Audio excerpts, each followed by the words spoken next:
বাড়িতে কি এক দণ্ড থাকতে নেই? 1 মাস হলো ঠাকুরপো চাকরিতে গেছে, চিঠি দিয়ে জানিয়েছে আজ এসে বাড়িতে আসছে। ভগবানের কৃপায় এতদিন পরে বুঝি আমার সমাধি হবে। এই কান্না ছড়া রাত ঠাকুরপোর মিষ্টি হাসিতে ফুলে ফলে ভরে উঠবে আমার এই সোনার সংসার। রাজু, আরে রাজু, অশোক। হ্যাঁ, দেখে দেখে আমার একেবারে গলাটা ব্যথা হয়ে গেল। একবার নয় 10 বার তোকে আর রাজুকে ডেকেছি। তোর কাকা যে বাড়িতে আসছে রে, ঘরে কিচ্ছু খাবার নেই। তো দিদিকে এক্ষুনি বাজারে পাঠিয়ে দে। দিদি, ও দিদি, আরে শোন, বলে দিস মিষ্টি আর মাছ আনতে যেন ভুলে না যায়। কাকা বাবু বাড়ি আসবে। বাহ বাহ, কি আনন্দ! আমার জামা আনবে তো মা? নতুন মাসের মাইনে পেলে বাবা সত্যনারায়ণের পুজো দেবো, তারপর যদি কিছু বাঁচে তারপর তো জামা হবে। ঠাকুরের পুজো দেবে মা? হ্যাঁ রে বাবা, হ্যাঁ, আমি যে মানত করেছিলাম চাকরি হলে ছিন্নি দিয়ে আমি আমার মনের বাসনা পূর্ণ করব। তা রাজুটা এখন আসছে না কেন? মানে একটিবার ডেকে দাও তো বাবা। যাচ্ছি মা। কাকা বাবু কখন আসবে মা? আরে এক্ষুনি এসে পড়বে। তাই তো, কত বেলা হয়ে গেল, রান্না হবে কখন? আমি দিদিকে পাঠিয়ে দিয়ে ওই রাস্তার দিকে এগিয়ে যাচ্ছি মা। দিদি, ও দিদি, দিদি। আজ আমার কি আনন্দ হচ্ছে! এতদিনই আমার স্বপ্ন সফল হতে চলেছে। হারানো দিনে সে দুঃখের স্মৃতিগুলো ছেঁড়া কাপড়ে অনাহারে অনিদ্রায় দিন যাপন করা, সেটা যে ফলার নয়। তবু আমার ঠাকুরপোকে আমি কোনোদিন অযত্ন করিনি। অগো ব্যথাহারী মধুসূদন, আমার মনের আশা যখন তুমি পূর্ণ করেছো,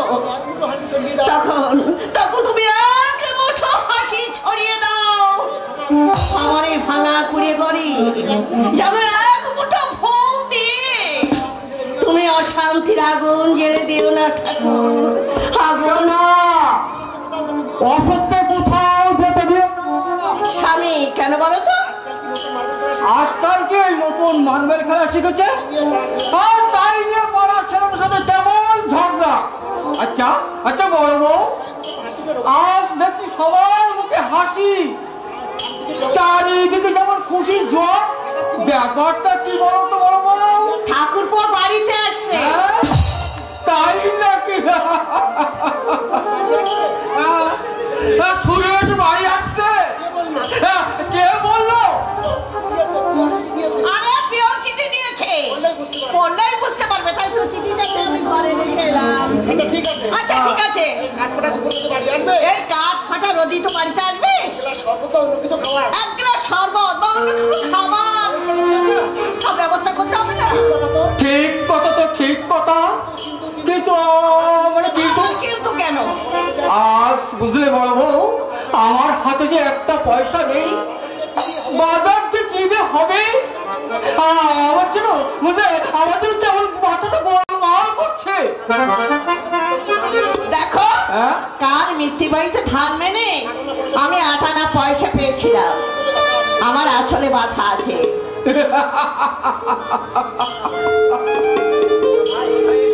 এই নাও, যাও তাড়াতাড়ি তুমি চাল ডাল নিয়ে এসো। কি হলো, হাসছো যে? বড় বউ, এই সামান্য পয়সায় চাল ডাল মাছ মিষ্টি কেন হবে? 7-8 জন লোক, 5টা টাকা তো দরকার। মোড়লপাড়া থেকে আমি আজকে চাল ধার করে নিয়ে আসছি। 1 মাস পরে ঠাকুরপো বাড়িতে আসছে। সারাদিন পর তার মুখে যদি 1 মুঠো ভাত আমি না দিতে পারি, তাহলে কি মূল্য আছে, কি মূল্য আছে আমার জীবনে? আমার স্নেহের ছোট ভাই সুরেশকে আমি 1 মাস হাতছাড়া করে, চোখে নেই ঘুম, মুখে ওঠে না ভাত, আসছে বাড়ি আসছে, আমার যে আনন্দে গর্বে মুখখানা ভরে যাচ্ছে। মানুষের মতো মানুষ হয়ে টাকা পয়সা রোজগার করে সংসার গড়ে তুলবে, সোনার সংসার গড়ে তুলবে। স্বামী তুলবে তুলবে বই কি নিশ্চয়ই হাত ধরে তুলবে। আচ্ছা, এটা কি দেবেন চক্রবর্তীর বাড়ি? হ্যাঁ হ্যাঁ, কেন কি বলো তো? হ্যাঁ, কিছু বলো। আমি ঠিক জায়গাতেই এসে পড়েছি। বয়স হয়েছে বাবা, আর পথ চলতে পারি না। এত লোকজন থাকতে এই বুড়োর মাথায় বিস্মনে বোঝাটা চাপিয়ে দিল। তবে তবে আনন্দের বোঝা নিয়ে বইতে এক বিন্দু দুঃখ নেই। সবাই যখন এই বুড়োকে নিয়ে টানাটানি করে, তখন শুভ কাজটাই।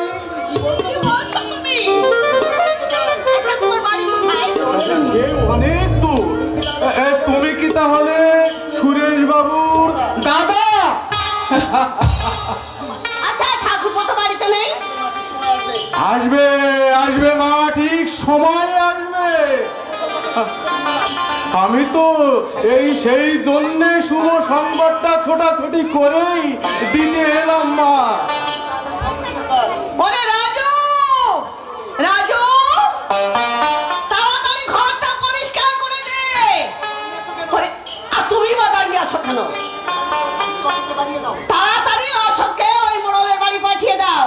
ওর পুকুরে যে পোষা মাছটা আছে, তাড়াতাড়ি এসে ধরে নিয়ে আসতে বলো। মাঠে গুঞ্জন একেবারে সাক্ষাৎ লক্ষ্মী। তোমার নাম কি বাবা? আমার নাম বললে কি চিনবে? আমার নাম গফুর। আচ্ছা, ভাবছো কি অতিথি সেবা করতে হবে না? বিশ্রাম করো বাবুল, তুই বিশ্রাম করো, আমি ডাব নিয়ে আসছি। ডাব নয়, ডাব নয়, তবে ওর সঙ্গে 2 পয়সার বাতাসাও নিয়ে। এত ব্যস্ত হচ্ছ কেন? আগে শুভ সংবাদটাই শোনো, তারপর বাতাসা কেন, রসগোল্লা, দই, সন্দেশ, মুড়ি বা পেট ভরেই খাবো। শুভ সংবাদ? হ্যাঁ হ্যাঁ গো হ্যাঁ, এই নাও, এই লাল চিঠিটাই পড়ো। তারপর আর আমার বকশিস দিতে কিন্তু পথ পাবে না। কিসের চিঠি গো? ওগো, শুনছো? হ্যাঁ, পড়েই দেখো না, পড়লেই আনন্দ লাগবে। আমি মূর্খ মানুষ, পড়তে পারি না। মা ঠাকুরকে একবার পড়িয়ে শুনিয়ে দাও তো। ঠাকুরপো, মানে আমার ঠাকুরপোর কোনো বিপদ আপদ হয়নি তো? বাবা, বিপদ নাই গো, বিপদ নাই, এই যে হাসির তুফান। হাসির তুফান? এ কি বলছো তুমি? আমি তো কিচ্ছু বুঝতে পারছি না। মুঝে আর কাজ নেই বড় বউ, মুঝে আর কাজ নেই। আমাদের যে নেমন্তন্ন করেছে। করেছে? কে করেছে গো? জগৎ সিনেমার মালিক অসিত বাবু। আমরা যেতে পারবো না বকুল। নতুন চাকরি থেকে আমার দেওয়ারের 1ম মাসের মাইনে নিয়ে এসে বাড়িতে আসছে। আজকে সে চিঠিও দিয়েছে, একটু পরেই সে চলে আসবে। তুমি আর একটুখানি অপেক্ষা করো, তার সাক্ষাৎ তুমি পাবে। বড় বউ, কি হলো স্বামী, তোমার চোখে জল কেন? কি হয়েছে তোমার? সুরে সুরে আমার মাথায় হাত পেরেছে বড় স্বামী, এমন অলক্ষণে কথা বলছেন কেন বাবু? অন্যায় কাজ তো কিছুই করেনি। ওই অসিত বাবুর সুন্দরী মেয়ের সঙ্গে সুরেশ বাবুর বিয়ে হয়েছে, এটা কি খারাপ? কি বললে? কি বললে তুমি? আমার ঠাকুরপো বিয়ে করেছে? ভগবান,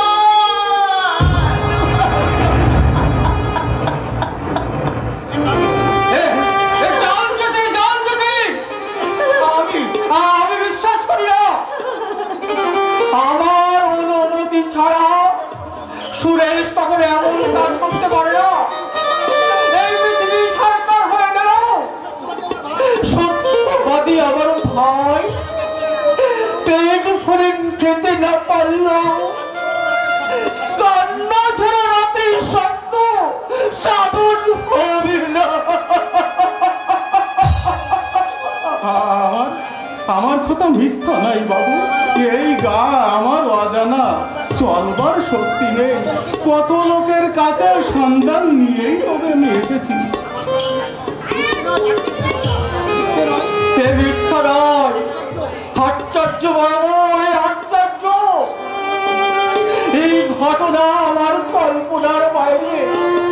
যাও যাও যাও বাবা, তুমি যাও, তাকে নিয়ে তোমরা ফুর্তি করো, আমরা সেখানে যাবো না। সব আশারই যখন সমাধি হয়ে গেল, তখন আর কিসের মায়া গো? চোখের জল তোমার মাথা মারবে না। তবু তবু যাও, তবু আমি কোনো দুঃখ পাবো না। ওগো ভগবান, এ তুমি কি করলে? এমনি করে মাথায় বাজ হানবার আগে কেন কেন তুমি আমার মৃত্যু দিলে না? কেন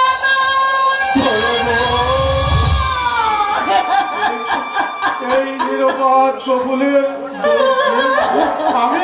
আমি যে ওই বাড়ির চাকর। আমার সুরেশ লেখাপড়া শিখে অমানুষ হয়েছে। দাদার ব্যথা না বুঝে এমন নিষ্ঠুর সাজবে, সোনার সংসার এমন ভাবে কর্তাঘাত করবে আমি সত্যিও ভাবিনি। আমি যে কত আশার করে মুখ বেঁধেছিলাম, সে আশা ভেঙে ঘুরে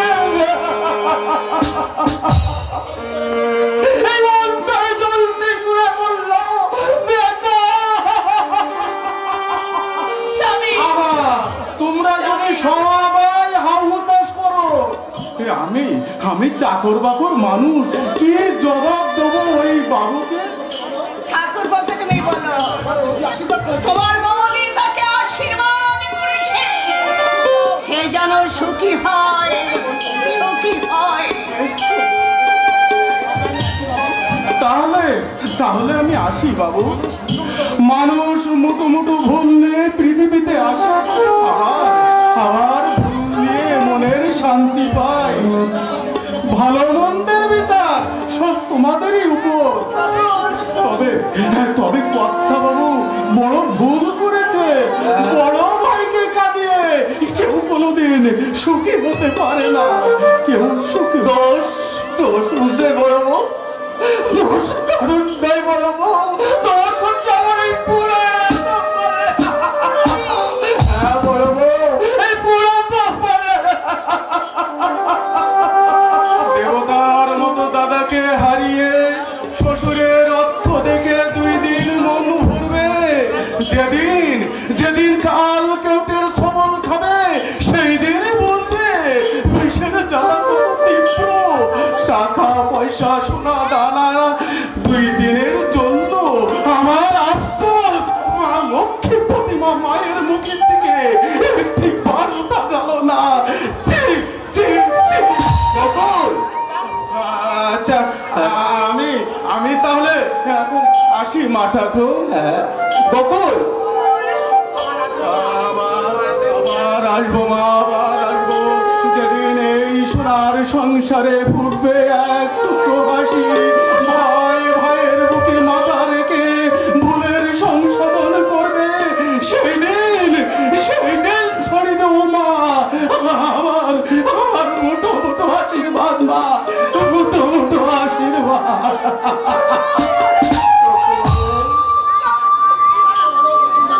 জানো বড় বউ, চাকর হলো বকুল মানুষ, কিন্তু লক্ষণের মতো যার ভাই সীতা দেবীকে সে ভুলে গেল কোন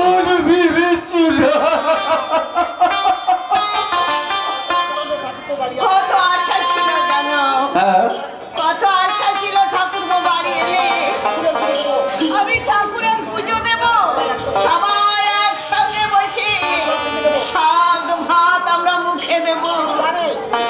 বড় বউ, আমার নয়, দুর্যোগের কারণে ঘনিয়ে এলো আমার এই সংসারে, চারিদিকে শুধু দুর্ভাগ্যের অন্ধকার, বড় বউ, বড় বউ, কেউ কারো নয় বড় বউ। স্বামী হ্যাঁ, বুকের রক্ত জল করে রোগ শোকের ঝড় চেপে রেখে আমি যাকে মানুষ করেছি, যার জন্য আমি আজ আমি ভিখারি সেজেছি, স্বামী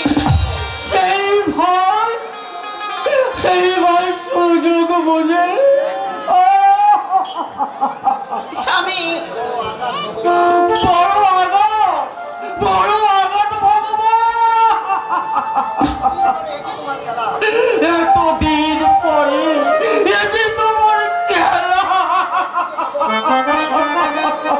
যার যুগে ভগবান মঙ্গলময়, অদৃশ্য চক্রান্তে পূর্বজন্মের কর্মফলে আমাদের কপালে এত দুঃখ, এ দুঃখের বোধ হয় আর শেষ নেই।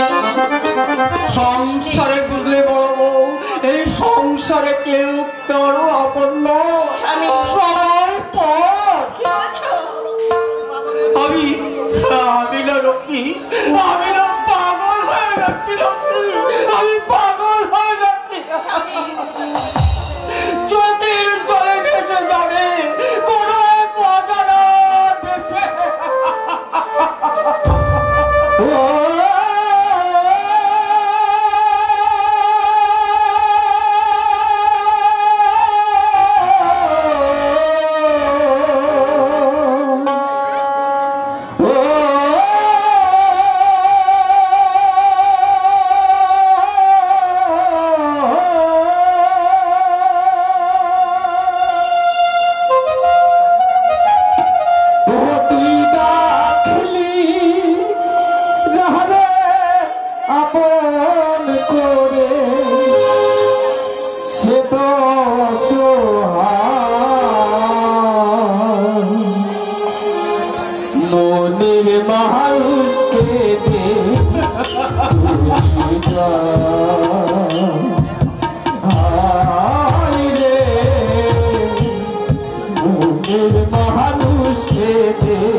মানুষ এমনি করে কি দেব ছায়সী কি দেব ভাষা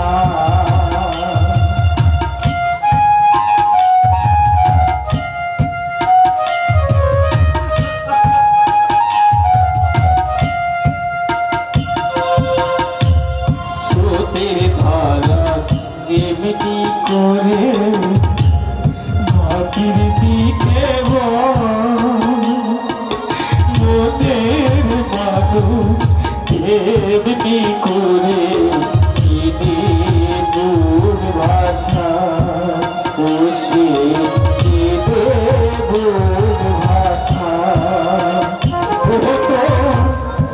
আসল প্রেমে নাই রে মর সার্ধ তো নাই কেউ করে হরে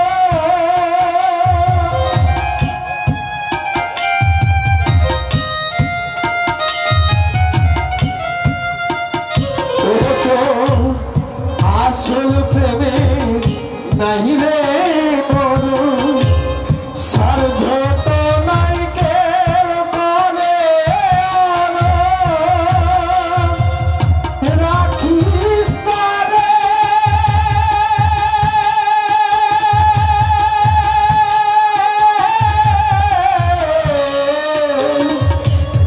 যতন করে রাখিস তারে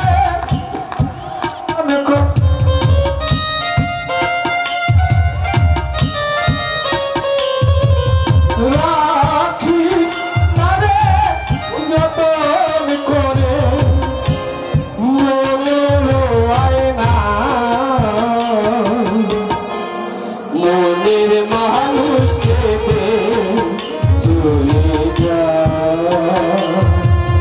হাই রে মনের মানুষকে চলে যা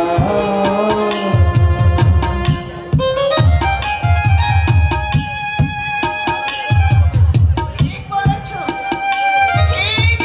ফকির বাবা।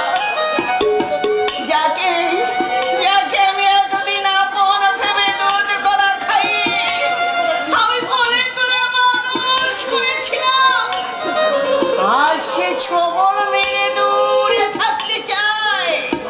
এই কি ভয়ের ধর্ম! এই যে পরিবর্তনশীল জগৎ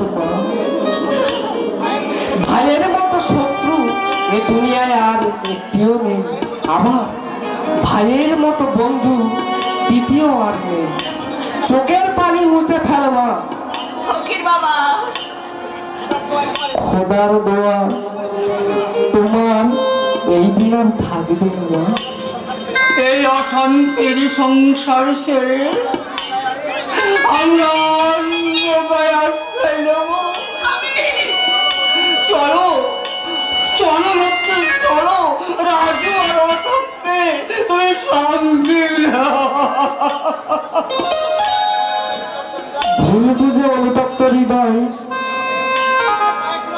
নিজের পায়ে ক্রুল মেরে না।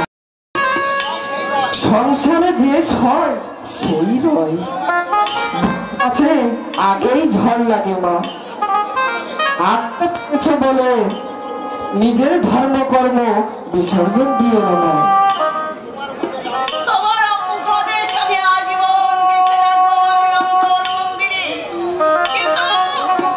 কোনো কিন্তু নয় মা, আমারও সোনার সংসার ছিল মা।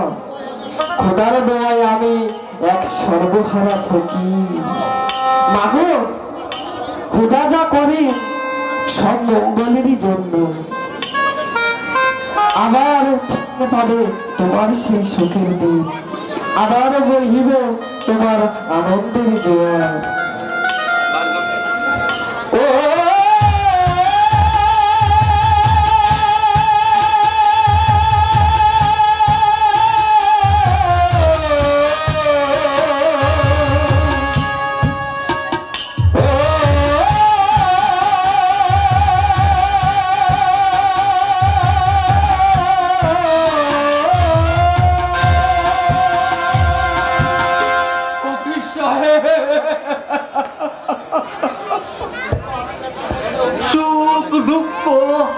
কান্নার মধ্যেও আবার ফিরে আসবে সুখের দিন। ভাই ভাই ঠাই ঠাই, শাস্ত্রের কথা তো মিথ্যা নয়, তবে আর চিন্তা কেন? বলছিলাম কি তুমি চান করে এসো, আমি পাড়া থেকে কিছু মুড়ি ধার করে নিয়ে আসছি। ধার করে আর এলো কি? আর এই বাস্তুটুকু বিক্রি করে যে কদিন সংসারে চলে চলো স্বামী, তারপর বুঝলে বড় বউ ভিক্ষার জুয়ে কাঁদে নিয়ে আমি ভিক্ষা করে দিন কাটাবো। হ্যাঁ বড় বউ, সবাই বুঝো, ভাইও দেখলি অসিত বাবুর ওই সুখের প্রাসাদে কল্পনা করো, একটি গাছে দুটি ফলের মতো, একটি ফলে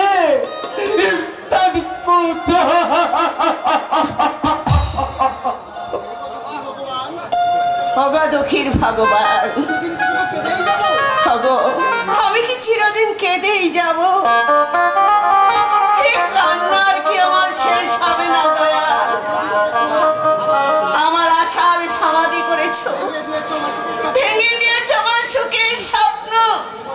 ভগো দয়াল, এবার শান্তি দাও, শান্তি দাও, হাসি দাও।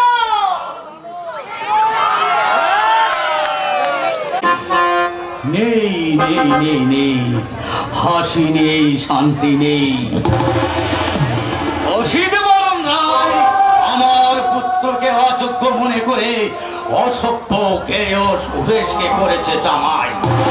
আমার সত্য ব্যর্থ করে দিয়ে নিজের আভিজাত্য রক্ষায় সে সুখের ঘর রচনা করেছে। অবিলম্বে প্রতিশোধ নেব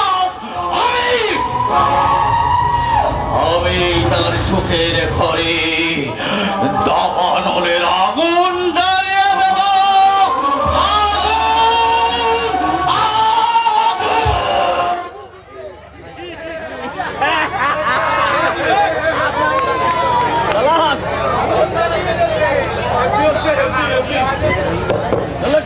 হ্যালো হ্যালো, আগুন আগুন জ্বালিয়ে দেব।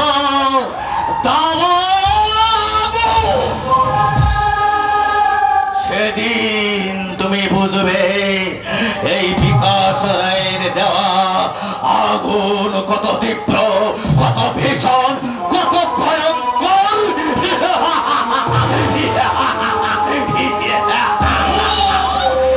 অসভ্য ছোট লোকটার জন্য এই পাড়ায় থাকা দায়। কি ব্যাপার? সুশিক্ষিত, বুদ্ধিমান, উদার দেখে বাবা জামাই করেছেন।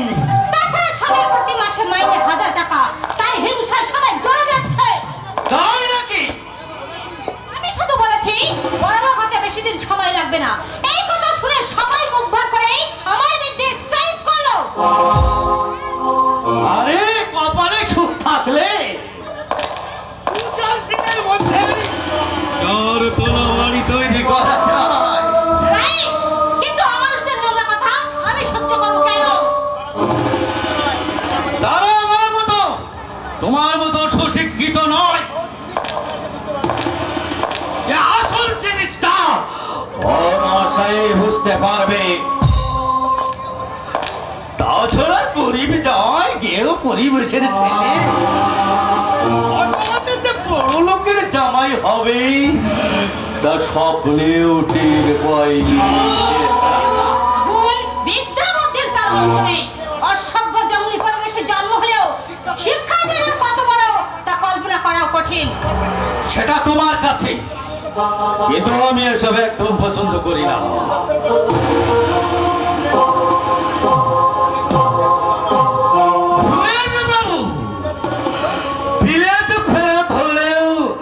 আমার কাছে সে একটা ছোট্ট শিশু।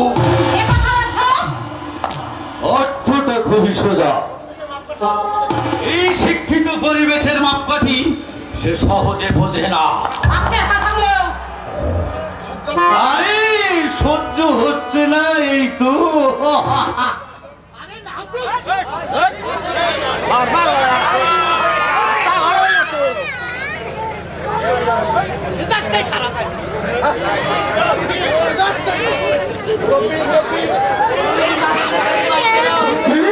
ক্ষমা করবেন।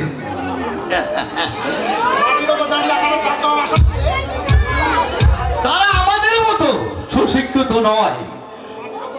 মাটির উপর দাঁড়িয়ে আকাশের চাঁদ ধরার আশা নিয়ে পৃথিবীর সব কিছু ভুলে যাওয়া তার উচিত হয়নি। সহ্য হচ্ছে না কেমন? আরে নাটকের প্রথম অঙ্ক শুরু হলেই শেষ অঙ্কে শুরু হবে গান। তখন তুমি বুঝবে দোষটা কার আর ভুলটা কার ছিল। আরে তুই মধুর রূপ পান করার আগেই তার গরিব দাদার কথাটা একবার ভাবা উচিত ছিল। কি উচিত আর কি অনুচিত সে চিন্তা তার। দয়া করে আপনি আমার সামনে স্বামী নিন্দা করবেন না। স্বামী স্বামী নিন্দা? I see. আমি ছেলে মানুষ নই নান্দা বাবু, সব বুঝি। আপনার ছেলের সঙ্গে আমার বিয়ের কথা হয়েছিল, কিন্তু সবিরটা অপেক্ষা করাই বাধ্য হয়ে বাবা আমার বিয়ের অন্য জায়গায় ব্যবস্থা করেছেন। মিছে কথা বলো না, যা হওয়ার হয়ে গেছে। আসলে সোজাসুজি আমি কিছু বলতে চাই না। আপনি আমার বাবার বিখ্যাত জগৎ সিনেমার বিশ্বস্ত কর্মচারী। আশা করি এত জানার পরেও আপনি আমার বিরুদ্ধে কার কাছে কোনো অভিযোগ তুলবেন না। শুধু আফসোস, আফসোস, শুধুই আফসোস। অসিত বাবুর সঙ্গে আমার চিরজীবনের মতো আত্মীয়তার করা হলো না। স্বামী প্রজাপতির নিবন্ধন। এ কথাটা ঠিক, কিন্তু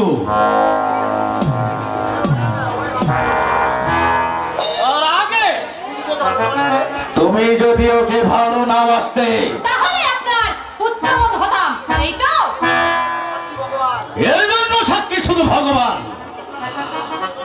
আমি ভগবানের কাছে প্রার্থনা করি তোমার সুখের ঘরে যেন ওই কাল বৈশাখীর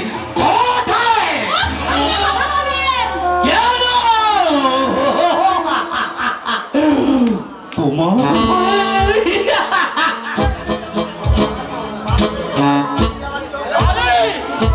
বদলের গলায় মালা ঝুলিয়ে আমার চোখ রাঙানি হচ্ছে। তোমার এই অহংকার মাত্র দুদিনেই ছুটে যাবে। সুরেশ তোমার কাছে দেবতা হতে পারে, কিন্তু আমার কাছে, এই সমাজের কাছে সে এক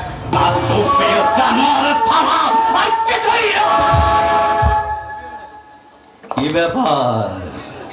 আমার কথাটা মাইন্ডেড?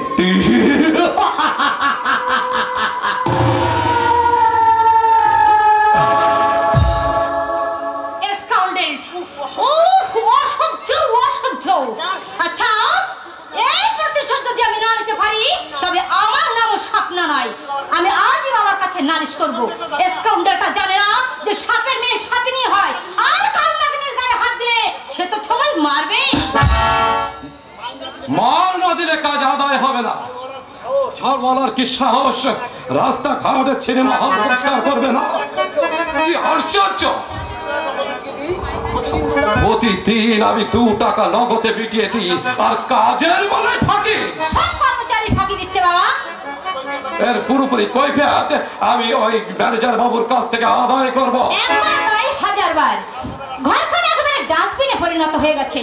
আমি প্রতিবাদ করাই, ওই বিকাশ বাবু আমারই মুখের সামনে যা নয় তাই বলে গেল। বলেছে মা, বলেছে এই জগৎ সিনেমার সম্পূর্ণ দায়িত্ব আমার।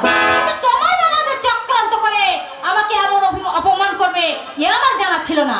আমি কাউকে অপমান করিনি। অনেক কর্মচারী আমার সিনেমা হলে চাকরি করে, তাদের মধ্যে যথেষ্ট বিশ্বাস করি ওই ম্যানেজার বাবুটাকে। তার নৈপুণ্য আর দক্ষতায় এই জগৎ সিনেমা হলটা উজ্জ্বল হয়ে আছে শহরের বুকে। এই কথাটা কিন্তু আমি ভুলে যাইনি মা। অস্বীকার আমিও করছি না বাবা, কিন্তু সামান্য অর্থের অজুহাতে আমাকে অপমান করে কোন সাহসে? তোমাকে অপমান করেছে? হ্যাঁ, সমীরের সঙ্গে বিয়ে হয়নি, তাই সে আমার সুখের ঘরাতে আগুন ধরাতে চায়। এর জন্য তো তুমি নিজেই দায়ী মা। বাবা, সুরেশ জ্ঞানী, বুদ্ধিমান, চাকরিও করে, আর সেই লোভেই তো তুমি তাকে ভালোবেসেছিলে, আর সে আশাও তুমি পূর্ণ করেছ। বাবা, কিন্তু নির্দোষ সমীরকে তুমি প্রত্যাখ্যান করেছ। বাবা, এতে কি বিকাশ বাবু দুঃখিত হবেন না? বাবা, তুমি জানো না বাবা, ওই সমীর চোর, লম্পট, গুন্ডা, এই রাস্তাঘাটে মেয়েদের দেখে সে শীষ দেয়। তাছাড়া সিনেমার মালিকের মেয়েকে পুত্রবধূ হিসেবে পাওয়া তার আকাশ কুসুম কল্পনা। আমি সব বুঝি মা, এমন কথা বলবার অধিকার বিকাশ বাবুর আছে, তবে এ